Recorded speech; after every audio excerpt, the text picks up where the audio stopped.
to address shortages at hospitals, both of beds and equipment, is moving some folks onto military hospital ships. Our Melody Hahm spoke with Captain John Rotruck.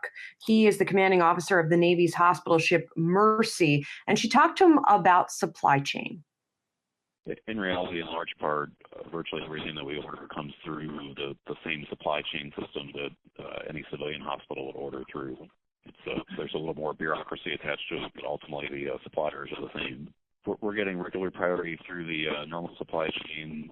The Department of Defense does have some stockpile, so if we have a requirement that the civilian supply chain can't satisfy, we do have some access to some personal protective equipment.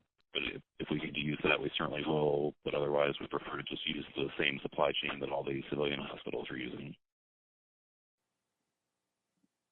So, Melody, obviously a limited supply of stuff and trying to be apportioned out to both these military hospital facilities as well as civilian hospitals.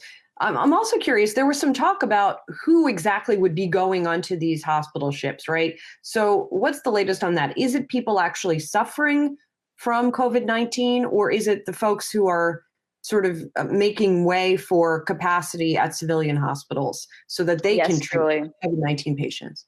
Yeah, that's an important clarification that the captain really emphasized yesterday. This is for non-COVID-19 patients. Of course, there are over 800 personnel on that ship right now that traveled from San Diego to the port of LA.